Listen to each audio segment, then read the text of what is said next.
अस्सलाम स्टूडेंट्स। आज के लेक्चर में हम स्टार्ट करते हैं नेक्स्ट थ्योरी। नर्सिंग थ्योरी हम पढ़ रहे थे वर्जीनिया हेंडरसन की। आज हम पढ़ते हैं, ये हमारी दो कवर हो गई थी, नाइटिंगेल की थ्योरी और एब्डेला की थ्योरी। ठीक है, तो आज हम स्टार्ट करते हैं थर्ड थ्योरी वर्जीनिया हेंडरसन की। ठीक है, तो बुक से आपका चैप्टर नंबर होगा 4। सबसे पहले हमने करनी होती है इसकी हिस्ट्री, थ्योरिस्ट के बारे में। ठीक है, तो सबसे पहले हमने क्या करना है, इसका फुल नेम आपको पता होना चाहिए, वर्जीनिया हेंडरसन। और इसका डेट ऑफ बर्थ आपने याद करना है, 1897। ठीक है, और इसका जो सिटी था ना जहाँ पे ये पैदा हुई थी, वर्जीनिया, ये एक सिटी का नाम है जहाँ पे इसकी पूरी डेवलपमेंट हुई थी। ठीक है, उसके बाद क्या है कि आपने थोड़ी सी इसकी एजुकेशन के बारे में बता देना है। 1918 में इसने army school of nursing join किया था वर्जीनिया हेंडरसन ने। उसके बाद अपनी ग्रेजुएशन कंप्लीट करने के बाद इसने एज अ स्टाफ नर्स काम किया था। ठीक है, उसके बाद आगे इसका जो दूसरा इरा था एजुकेशन के बाद, प्रैक्टिस का इरा था, उसमें इसने एज अ टीचर काम किया था कॉलेज में एट कोलंबिया यूनिवर्सिटी। ठीक है, उसके बाद एज अ टीचिंग सुपरवाइजर भी इसने सर्व किया। तो ये इसकी कुछ कॉन्ट्रीब्यूशंस थी। ठीक है, उसके बाद आपने ये बता देना है कि ये ऑथर भी रह चुकी है डिफरेंट बुक्स की, डिफरेंट इसने पब्लिकेशंस करवाई हैं और एज अ रिसर्चर भी इसने काम किया है। ठीक है, अब इसके हम पढ़ेंगे कौन कौन सी इसने बुक्स पब्लिश करवाई थी और इसके कौन कौन से एडिशन थे। तो यहाँ पे इसकी मोस्ट कॉमन जो बुक है, Bertha hammers text book of the principles and practice of nursing. ठीक है, अब यहाँ से आपने एमसी को याद करना है कि जो वर्जीनिया हेंडरसन है उसकी उसकी एक बुक थी, text book of principles and practice of nursing. अब इसके डिफरेंट एडिशन इसने पब्लिश करवाए थे। तो सबसे पहले क्या था, फोर्थ एडिशन इसने पब्लिश करवाया था, और उसके बाद फिर फिफ्थ एडिशन इसका आ गया था 1955 में। ठीक है, इसी बुक का। इसी तरह इसके और भी फर्दर एडिशंस आए थे, 6, 7, 8। ठीक है, तो ये आपने इसके याद करने हैं कौन कौन से एडिशन थे। उसके अलावा इसने एक और पंफलेट पब्लिश करवाया था, basic principles of nursing care, 1960 में। ठीक है, उसके बाद क्या है कि नेचर ऑफ नर्सिंग पे इसकी एक और बुक पब्लिश हुई थी 1966 में। ठीक है, ये आपने याद कर ली नहीं। उसके बाद जो हमारे पास इसकी ये बुक थी, principles and practice of nursing, इसका जो सिक्स एडिशन था वो 1978 में इसने पब्लिश करवाया था। ठीक है, तो ये आपने कुछ इसकी जो पब्लिकेशंस हैं उनके एडिशन के नाम याद करने हैं और इनकी डेट्स याद करनी है। और इसके अलावा बाकी आपने वही इसकी डेट ऑफ बर्थ और प्लेस ऑफ बर्थ, इसकी बेसिक एजुकेशन इसने कहाँ कहाँ से हासिल की थी और इसकी क्या क्या मेजर जो रोल्स थे इसने प्ले किए थे अपनी लाइफ में। ठीक है, as a researcher, as a author, school teacher और रिसर्चर। ठीक है, उसके बाद हम देखते हैं अब इसकी theory, evolution of theory. Henderson की जो पहली इसकी जो टेक्स्ट बुक थी, principles and practice of nursing, इसी बुक में इसने अपनी थ्योरी जो है वो पूरी डिस्क्राइब की थी, जो कि हम पढ़ेंगे। इसकी बेसिक नीड्स के ऊपर थ्योरी है। जो 14 नीड्स हैं पेशेंट की वो कौन कौन सी हैं उसको सारी इसने एक्सप्लेन किया था, उन सारी नीड्स को वो हम पढ़ेंगे आगे। और इसके अलावा अब इसने क्या बताया था कि जो नर्सिस के फंक्शंस है ना वो कौन कौन से होते हैं, इसके बारे में उसने क्लैरिटी दी थी अपनी बुक के अंदर। ठीक है, इसके दो मेन फोकसेस थे, एक फंक्शंस ऑफ नर्सिस और दूसरा बेसिक नीड्स ऑफ पेशेंट। ठीक है, पेशेंट के बारे में बताया था इसने और नर्सिस के फंक्शन के बारे में इसने एक्सप्लेनेशन दी थी अपनी बुक के अंदर। अब आगे हम ये पढ़ते हैं कौन कौन सी बेसिक नीड्स होती हैं पेशेंट की। यहाँ पे भी इनलिस्ट किया हुआ है ये वाला। ठीक है, और इसके अलावा आगे हम पढ़ेंगे डायग्राम में भी, तो ये आपको याद हो जाएंगी। यहाँ से अगर हम देखें तो अच्छा ये आगे आ जाएगा तो हम वहां से पढ़ लेंगे। तो बस आपने ये बताना है कि इसकी जो थ्योरी थी हेंडरसन की उसका मेजर फोकस क्या था। ठीक है, नर्सिस की फंक्शंस के बारे में एक्सप्लेन किया था और दूसरा इसने पेशेंट की नीड्स के बारे में एक्सप्लेन किया था। ठीक है, अब इसके अगर देखें यहाँ से तो नीड्स तो हम आगे से पढ़ लेंगे, बेसिक नीड्स यहाँ से भी आप कर सकते हैं। और जो फंक्शन इसने बताए थे नर्सिस के वो कौन कौन से होते हैं ये आपको पता है, कि पेशेंट्स की हेल्प करना। ठीक है, अपनी प्रैक्टिस के दौरान उनको नॉलेज प्रोवाइड करना हेल्थ प्रमोशन के बारे में। ठीक है, उनको एजुकेशन प्रोवाइड करना वर्क सेटिंग में। ठीक है, और इनको इलनेस से प्रिवेंट करना। तो ये आगे हम इसके डिटेल में पढ़ेंगे क्या क्या फंक्शन इसने बताए थे नर्सिस के। ठीक है, उसके बाद इसने अब कुछ डेफिनेशंस दी थी नर्सिंग के बारे में, इसने नर्सिंग को कैसे डिफाइन किया था। हमने लास्ट टू थ्योरीज में भी पढ़ा था कि जो नाइटिंगेल है उसने कैसे नर्सिंग को डिफाइन किया था, अब्डेला ने कैसे डिफाइन किया था। आज हम देखते हैं कि हेंडरसन ने नर्सिंग को कैसे डिफाइन किया था। ठीक है, अब इसको जो इसकी जो बुक थी ये वाली, principles and practice of nursing, उसी के अंदर इसने नर्सिंग की डेफिनेशन दी थी। अब यहाँ से आपने इसकी एज इट इज याद करनी है। Nursing is primarily assisting the individuals in the performance of those activities contributing to health और इट्स रिकवरी। ठीक है, ये इसकी डेफिनेशन है। आगे इसको आप फर्दर जो है वो पूरी एक्सप्लेन कर सकते हैं। ये इसकी आपने सेम वर्ड टू वर्ड याद करनी है, ठीक है, क्योंकि ये वैसे ही आ जाती है पेपर में कि आप हैंडरसन की थ्योरी के अकॉर्डिंग नर्सिंग की डेफिनेशन लिखें। तो आपने यहाँ से डेट याद करनी है कि इसने कब पब्लिश करवाई थी बुक, और कौन सी बुक में इसने नर्सिंग की डेफिनेशन दी थी। ठीक है, ये हो गया। उसके बाद अब इसने कौन कौन से कंसेप्ट यूज किए थे ये भी हम थ्योरी में हर थ्योरी में पढ़ते आ रहे हैं कि हर थ्योरिस्ट के अपने अपने कंसेप्ट होती हैं थ्योरी के। तो इसके भी 3 से 4 मेजर कंसेप्ट है जो कि इसने अपनी थ्योरी में यूज किए थे। उसमें क्या है, ह्यूमन बीइंग के बारे में, हेल्थ, इन्वायरमेंट और नर्सिंग। तो इन सबको हम देखते हैं वन बाय वन। सबसे पहले जो इसने ह्यूमन बीइंग को डिफाइन किया था, the patient as an individual who requires assistant to achieve health. ठीक है, अब ह्यूमन बीइंग क्या है, कोई भी इंडिविजुअल, कोई भी पेशेंट हो सकता है जिसको असिस्टेंस चाहिए उसकी हेल्थ और वेलनेस को अचीव करने के लिए। ठीक है, उसको हमने डिजीज से प्रिवेंट करना है, उसको हमने इंडिपेंडेंट करना है। उसके बाद हमारे पास क्या है, हेल्थ। अब इसने हेल्थ को कैसे डिफाइन किया था, patient's ability to perform unaided function. ठीक है, मतलब कि ये पर्सन की एबिलिटी होती है कोई भी बॉडी के फंक्शंस जो वो परफॉर्म कर रहा होता है वो उसको इंडिपेंडेंट वे में परफॉर्म करे। जो वो पूरा परफॉर्म कर सकता है, उसके अंदर एबिलिटी है, तो वो पर्सन हेल्दी होगा। ठीक है, उसके बाद क्या है, इन्वायरमेंट। इसने इन्वायरमेंट को कैसे डिफाइन किया था कि जो भी हमारी सराउंडिंग्स में एक्सटर्नल कंडीशंस होती है ना, उनका जो एग्रीगेट होता है उनको हम कहते हैं इन्वायरमेंट। अब जो इन्वायरमेंट है वो एक पर्सन की डेवलपमेंट के ऊपर अफेक्ट कर रहा होता है। ठीक है, उसके बाद क्या है, नर्सिंग। ये हमने पहले देख ली, इसकी डेफिनेशन भी इसने दी थी।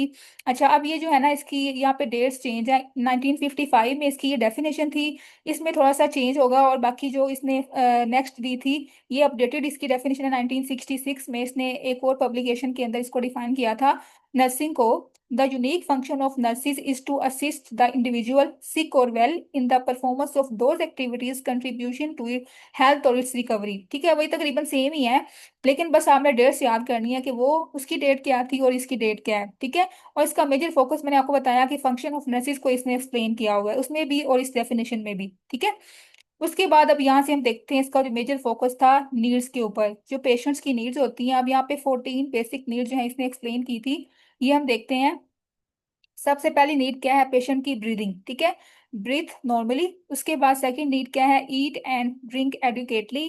थर्ड पे हमारे पास है बॉडी वेस्ट की एलिमिनेशन होनी चाहिए। और उसके बाद फोर्थ पे adequate position, sleep and rest. ठीक है, उसके बाद उसका ड्रेसिंग आ जाती है, उसके क्लोथ्स आ जाते हैं, सूटेबल होने चाहिए, ये भी उसकी नीड है। उसके बाद उसका जो बॉडी टेम्परेचर है वो मेंटेन होना चाहिए। ठीक है, उसके बाद उसका जो इन्वायरमेंट है वो क्लीन हो। ठीक है, पर्सनल जो है वो भी क्लीनलीनेस होनी चाहिए। ठीक है, वेल ग्रूम्ड हो। उसके बाद हमने उसके इन्वायरमेंट में जो भी रिस्क हैं, जो भी डेंजर्स हैं, उनको अवॉइड करना है, इंजरी से अवॉइड करना है उसको। ठीक है, उसके बाद कम्युनिकेट विद अदर्स। हमने जो भी उनके इमोशंस हैं, उसके फेयर्स हैं, उसको हमने कम्युनिकेट करना है उसके साथ। ठीक है, हमको एक्सप्रेस करने में उसकी हेल्प करनी है। उसके बाद worship according to one's faith. ठीक है, इसमें उसकी स्पिरिचुअल हेल्थ आ जाती है। उसके बाद क्या है, work in such a way that there is a sense of accomplishment. मतलब इसमें हमने उसको इंकरेज करना है, जो भी उसकी अकम्पलिशमेंट्स हैं। ठीक है, उसको मोटिवेट करना है। ठीक है, उसके बाद क्या, प्ले और participate in various forms of recreations. अब ये भी उसकी मेंटल हेल्थ के लिए, उसको इंप्रूव करने के लिए हमने उसको पार्टिसिपेट करवाना है डिफरेंट एक्टिविटीज में, डिफरेंट रिक्रिएशंस में। ठीक है, उसके बाद क्या है, लर्न, डिस्कवर और सेटिस्फाई द क्यूरियोसिटी। ठीक है, अब इसमें क्या करना है, उसको हमने फर्दर क्रिएटिविटी की तरफ लेके जाना है, उसको हमें नई नई चीजें सिखानी है पेशेंट को। ठीक है, उसकी जो भी स्किल्स हैं उसको डिस्कवर करना है। ठीक है, तो ये हमारे पास 14 बेसिक नीड्स होती हैं पेशेंट की, जिसको नर्सिस ने फुलफिल करना होता है। ठीक है, अब यहाँ पे जो इसकी डायग्राम बनी हुई है ये भी आपने ऐसे ऐसे ही याद करनी है, क्योंकि पेपर में अब यहाँ पे क्वेश्चन आया हुआ था। मैं आपको दिखा देती हूँ, यहाँ पे लिखा हुआ था मैंने, यूएचएस में यही क्वेश्चन आया हुआ है कि जो हैंडरसन की थ्योरी है उसकी अकॉर्डिंग 14 बेसिक नीड्स कौन कौन सी हैं। तो आपने पहले क्या करना है, इसके बारे में थोड़ा सा बता देना है, बेसिक नीड्स कौन कौन सी हैं। उसके बाद हम डायग्राम बना देनी है। ठीक है, और सबको आपने बारी बारी एक्सप्लेन कर देना है। ठीक है, तो ये हमारे पास इसकी बेसिक थ्योरी थी नीड्स के ऊपर। आगे हम देखें तो इसके अब फर्दर क्या क्या कंसेप्ट हैं, इसने क्या पैराडाइम दिए थे। अच्छा, अब यहाँ पे इसके 4 मेजर फोकसेस थे नर्सिंग के ऊपर। ठीक है, उसके बाद पर्सन के ऊपर और इन्वायरमेंट के ऊपर। ठीक है, हेल्थ के ऊपर, इसको पहले भी हमने देख लिया। अब यहाँ पे इसको फर्दर ज्यादा एक्सप्लेन किया हुआ है इसकी थ्योरी में। तो नर्सिंग को इसने क्या डिफाइन किया था, कैसे डिस्कस किया था, nurse has a unique function to help. ठीक है, ये हमें पता है कि नर्सिस का फंक्शन क्या होता है, हेल्प करना इंडिविजुअल्स को, पेशेंट को। उसके बाद क्या है, nurse functions as a member of a medical team. ठीक है, उसके बाद नर्स का जो फंक्शन है वो इंडिपेंडेंट होता है, वो इंडिपेंडेंटली वर्क करती है, पेशेंट्स के लिए नर्सिंग के प्लान्स बनाती है, उनको ट्रीट करती है, ठीक है। उसके अलावा क्या है कि उसने डायग्नोसिस बनानी होती है, तो उसने प्रॉपर डायग्नोस बना के उसको ट्रीट करना होता है और कम्युनिकेट करना होता है फिजिशियन के साथ, डॉक्टर के साथ, ठीक है। उसके बाद नर्सिस को नॉलेजेबल होना चाहिए, ठीक है। उसके बाद क्या है कि the nurse can assess basic human needs. अब ये जो बेसिक ह्यूमन नीड्स हमने पढ़ी है पेशेंट की, वो सारी नर्सिस को असेस करना आना चाहिए, ठीक है। सारे कंपोनेंट्स उसने असेस करने होते हैं नर्स पेशेंट्स के, ठीक है। तो ये नर्स के बारे में बताया इसने, नर्सिंग के बारे में। उसके बाद पर्सन, पर्सन में वही ह्यूमन बीइंग जो हमने पढ़ा कि क्या होता है। The person must maintain physiological and emotional balance. जो भी उसके बॉडी के फंक्शंस है उसको हमने मेंटेन करना है। फिजियोलॉजिकल होना चाहिए, जो फंक्शन है वो भी बैलेंस होने चाहिए, और जो इमोशनल उसके फंक्शंस है, इमोशनल रिएक्शंस है, वो भी बैलेंस होने चाहिए, ठीक है। उसके बाद क्या, the mind and the body are inseparable. मतलब कि हमने उसकी जो फिजिकल फंक्शंस है उसको तो मेंटेन करना ही करना है, साथ में उसका जो माइंड है, उसकी जो मेंटल हेल्थ है, उसको भी प्रमोट करना है, उसको भी इंप्रूव करना है, ठीक है। उसके बाद क्या है, the patient requires help toward independence. हमने पेशेंट को जो है वो इंडिपेंडेंट करना है, तो उसकी तरफ हमने लेकर जाना है, उसको हेल्प करनी है इसमें, ठीक है। उसके बाद patient and his family are a unit. हमने पेशेंट के साथ है तो उसकी फैमिली को भी अच्छे वे में ट्रीट करना है, उसकी हेल्थ को प्रमोट करना है, ठीक है। तो ये हमारे पास क्या है पर्सन के बारे में या ह्यूमन बीइंग के बारे में। इसके बाद देखें हेल्थ, हेल्थ को इसने कैसे बताया था, कैसे डिस्क्राइब किया था। Health is a quality of life, ठीक है। उसके बाद हेल्थ में क्या होता है कि हमारी बॉडी के जो भी फंक्शंस है वो मेंटेन होते हैं, प्रॉपर वर्क कर रहे होते हैं, और जो पर्सन है वो इंडिपेंडेंट होता है, ठीक है। उसके बाद क्या है, इसमें हेल्थ हेल्थ की प्रमोशन जो है वो मोर इंपॉर्टेंट होती है देन केयर ऑफ द सिक, ठीक है। इसमें वही बात है कि prevention is better than cure. तो इसमें हमने हेल्थ को प्रमोट करना है, ठीक है, ज्यादा से ज्यादा। उसके बाद क्या, इंडिविजुअल विल अचीव और maintain health if they have the necessary strength, will और नॉलेज। अगर इंडिविजुअल्स के पास नॉलेज होगा, स्ट्रेंथ होगी, तभी वो अपनी हेल्थ को मेंटेन करेंगे ना। तो ये इसने जो है ना हेल्थ के बारे में कंसेप्ट दिया था। आगे आ जाता है हमारे पास इन्वायरमेंट। ये हमने पढ़ लिया कि इन्वायरमेंट क्या होता है, कि जो भी पर्सन की सराउंडिंग्स होती हैं, जो भी एक्सटर्नल कंडीशंस होती हैं, जो कि एक पर्सन की, एक इंडिविजुअल के लाइफ की और इसकी डेवलपमेंट के ऊपर अफेक्ट कर रही होती हैं, ठीक है। तो हमने उसके जो इन्वायरमेंट के अंदर जो भी डेंजर्स हैं, जो भी रिस्क हैं, उसको मिनिमाइज करना है। उसकी जो इंजरी के चांसेस हो सकते हैं उसको भी हमने मिनिमाइज करना है, हमने उसके इन्वायरमेंट को सेव करना है, ठीक है, ताकि वो किसी भी मैकेनिकल इंजरी से प्रोटेक्ट हो सके, ठीक है। तो ये हमारे पास इसका जो फिजिकल इन्वायरमेंट भी आ जाता है, सोशल इन्वायरमेंट भी आ जाता है, ठीक है। तो ये हमारे पास इसके चार बेसिक कंसेप्ट थे जो कि इसने हमें दिए थे हेंडरसन ने नर्सिंग के बारे में, हेल्थ, इन्वायरमेंट और ह्यूमन बीइंग, ठीक है। उसके बाद हम देखें तो अब इसने क्या किया था हेंडरसन ने, जो हमारे पास 14 बेसिक नीड्स है ना, इसको इसने कैटेगराइज किया था 4 ग्रुप्स के अंदर, ठीक है। अब हम ये देखते हैं जो फर्स्ट 9 कंपोनेंट्स है ना इसकी थ्योरी के, जो फर्स्ट 9 बेसिक नीड्स हैं, उसमें जो सॉरी फर्स्ट 9 जो है ना वो क्या है, फिजियोलॉजिकल है, ठीक है। वो हमारी बॉडी से रिलेटेड है, हमारी फिजियोलॉजिकल फंक्शन से रिलेटेड है, ठीक है। उसके बाद जो 10th और 14 नीड है ना, ये हम देखेंगे पीछे, आप जब आप यहाँ से पढ़ेंगे ना इसकी फर्स्ट 9 जो है यहाँ तक, ये हमारे पास कौन से फंक्शंस के रिलेटेड है, फिजियोलॉजिकल फंक्शन से रिलेटेड है, ठीक है। उसके बाद आगे हमने देखा कि जो हमारे पास 10th और 14th है ना वो साइकोलॉजिकल फंक्शन से रिलेटेड है, ठीक है। उसके बाद हमारे पास जो 11th नीड है, 11th कंपोनेंट है, वो स्पिरिचुअल और मोरल कंपोनेंट से रिलेटेड है, ठीक है। और लास्ट पे क्या है 12 और 13, इसमें आ जाता है हमारा सोशियोलॉजिकल इन्वायरमेंट आ जाता है, ठीक है। और ये ऑक्यूपेशन से रिलेटेड है। तो ये आपने इस तरह याद करना कि इसने कैटेगराइज किया था 14 बेसिक नीड को 4 ग्रुप्स के अंदर, ठीक है। ये भी इंपॉर्टेंट क्वेश्चन आ सकता है पेपर में। आगे इसने बताया था पैराडाइम, जो कि हम पढ़ते आ रहे हैं हर थ्योरी में 4 बेसिक पैराडाइम्स होते हैं, ह्यूमन, ठीक है। उसके बाद इन्वायरमेंट, हेल्थ और नर्सिंग। अब इन सब को इसने कैसे एक्सप्लेन किया था, ह्यूमन के बारे में इसने क्या बताया था। बेसिकली हैंडरसन ने बताया था कि जो ह्यूमन है ना उसी की बेसिक नीड्स को हमने फुलफिल करना होता है, ठीक है। जो हमने 14 बेसिक नीड्स पढ़ी हैं वो सारी ह्यूमन की नीड्स होती हैं, ठीक है। 14 कंपोनेंट्स तो वो सारी हमने फुलफिल करनी होती है पेशेंट की, पर्सन की, ठीक है। उसके बाद क्या है इन्वायरमेंट। इन्वायरमेंट में वही बात है कि जो पर्सन की जो एक्सटर्नल कंडीशंस हैं, जो इन्वायरमेंट है, जो सोसाइटी है, उसके क्या इफेक्ट हो रहे हैं पर्सन की हेल्थ के ऊपर, ठीक है, उसके क्या इम्पेक्ट आ रहे हैं। अब इसमें जो इन्वायरमेंट में क्या है, इंडिविजुअल भी आ सकता है, फैमिली भी आ सकती है, ठीक है, और कम्युनिटी भी आ सकती है, ठीक है। तो हमने क्या करना होता है, उसकी इन्वायरमेंट में जो भी इसकी सराउंडिंग्स है, जो भी कंडीशंस है, उसको असेस करना होता है कि उसके क्या क्या इफेक्ट आ सकते हैं उसकी हेल्थ के ऊपर, उसकी डेवलपमेंट के ऊपर, ठीक है। उसके बाद हमारे पास क्या है थर्ड पैराडाइम, हेल्थ। हेल्थ में हमने पढ़ा कि ये क्या है कि जब एक पर्सन जो है वो फुली इंडिपेंडेंट है, ठीक है, अपने प्रॉपर जो फंक्शन है वो परफॉर्म कर रहा होता है, उसके जो भी ह्यूमन के बॉडी के फंक्शंस हैं और फिजिकल फंक्शंस है वो इंडिपेंडेंटली वो परफॉर्म कर रहा होता है, तो अब तक वो पर्सन उसको हम कहेंगे वो हेल्दी है, ठीक है। अब नर्सिस का काम क्या होता है कि उसने हेल्थ को प्रमोट करना होता है, इलनेस को प्रिवेंट करना होता है और डिजीज को क्योर करना होता है, ठीक है। अब इसके अलावा इसने ये बताया था कि जो हेल्थ है उसके ऊपर डिफरेंट फैक्टर्स जो है अफेक्ट कर रहे होते हैं।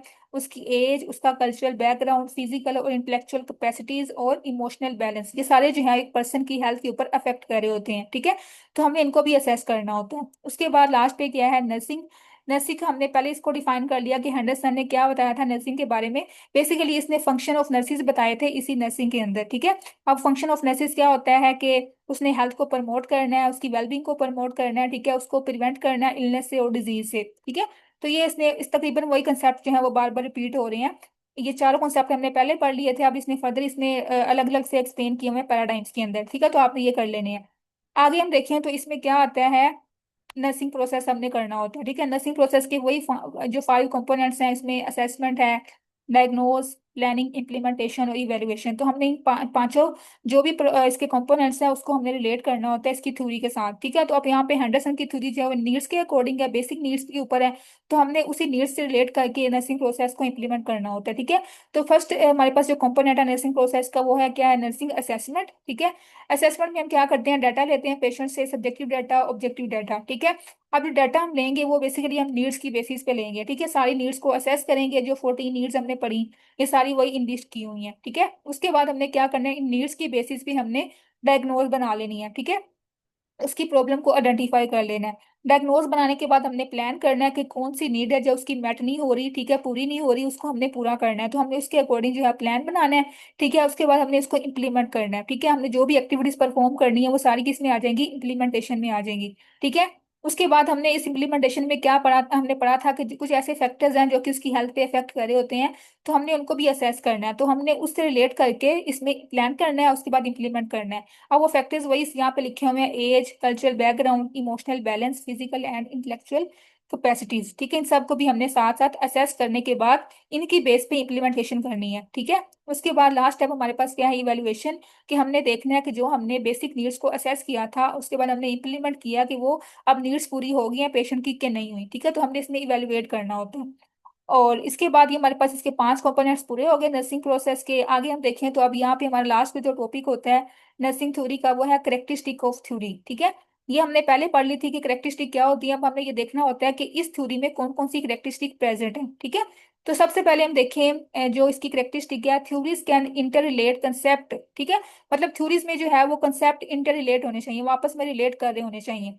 तो अब जो इसकी थ्योरी है हैंडरसन की थ्योरी, इसमें भी ये जो फर्स्ट इसकी करेक्टरिस्टिक है वो इंप्लीमेंट होती है, वो अप्लाई होती है। क्यों होती है, क्योंकि इसकी थ्योरी में भी जो सारे कंसेप्ट हैं वो रिलेट कर रहे हैं। ठीक है, अब कौन कौन से कंसेप्ट इसने यूज किए हैं हैंडरसन ने, ह्यूमन नीड्स के बारे में बताया इसने, इसके बाद इन्वायरमेंट के बारे में बताया, कल्चर के बारे में बता दिया। ठीक है, माइंड के बारे में भी इसने बता दिया। तो इसमें सारे कंसेप्ट जो है वो रिलेट कर रहे हैं। ठीक है, तो इसका मतलब ये है कि इस थ्योरी के अकॉर्डिंग जो है फर्स्ट करेक्टरिस्टिक हमारी अप्लाई हो रही है। ठीक है, उसके बाद हम देखें सेकंड करेक्टरिस्टिक कि जो थ्योरीज हैं वो लॉजिकल इन नेचर होनी चाहिए। ठीक है, अब इसमें जो हैंडरसन की थ्योरी है वो भी हमारे पास क्या है, लॉजिकल इन नेचर है। इसके जो भी कंपोनेंट्स हैं, जो भी हमने देखी इसकी सारी नीड्स, वो लॉजिकल इन नेचर है। ठीक है, तो इसका मतलब ये है कि इस थ्योरी के अकॉर्डिंग ये करेक्टरिस्टिक भी इंप्लीमेंट हो रही है। ठीक है, उसके बाद जो थर्ड हमारी करेक्टरिस्टिक क्या है कि जो थ्योरीज हैं वो सिंपल होनी चाहिए और जनरलाइजेबल होनी चाहिए। ठीक है, मतलब इसको हम दूसरे इंडिविजुअल्स के ऊपर, दूसरी पॉपुलेशन के ऊपर भी इंप्लीमेंट कर सकें, अप्लाई कर सकें।